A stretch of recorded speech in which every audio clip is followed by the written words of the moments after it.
Hi, my name is Stephen Nudie, and this is my story of good news.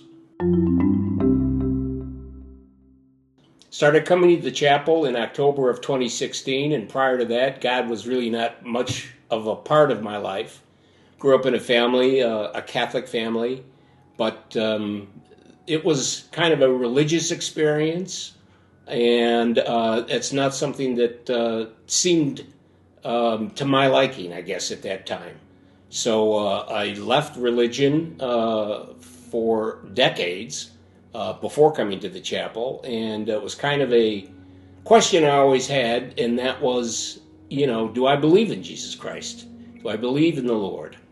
So for me, coming to Christ was a process.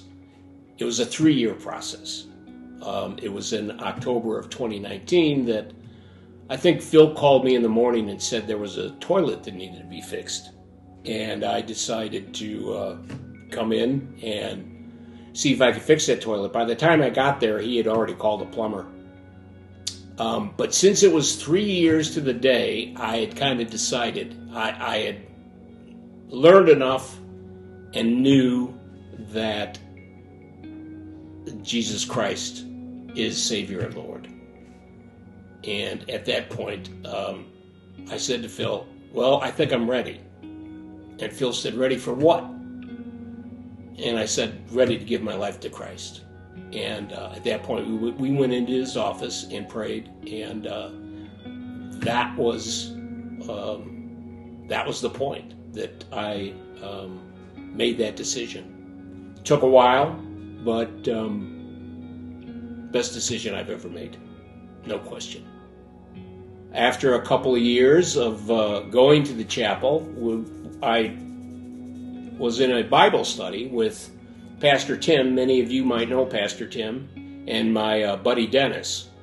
And we had a Thursday Bible study, but we had to postpone it when COVID came in 2020.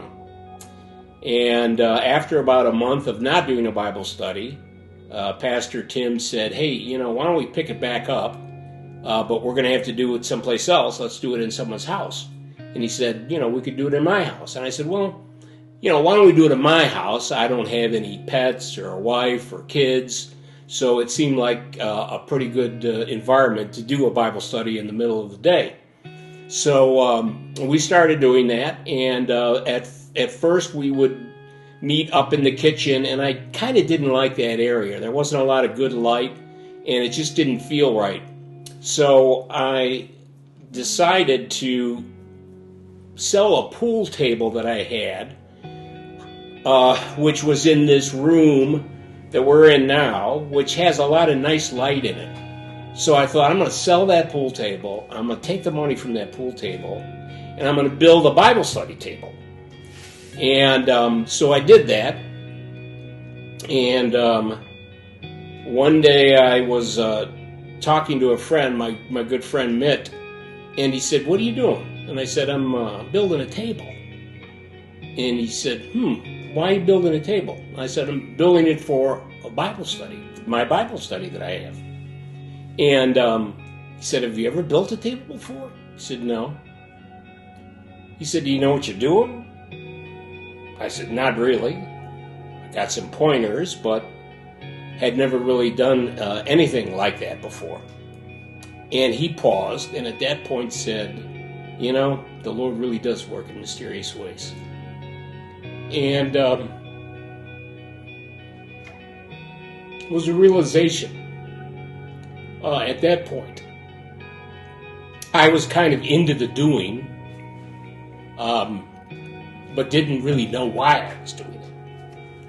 And, there's that song that says, even when you don't feel it, he's working. Even when you don't see it, he's working.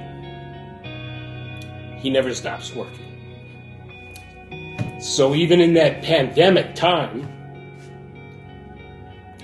the Lord was working. And since, the Lord has been working in my life in many different ways. But I do have to remind myself, quite often, as a matter of fact, that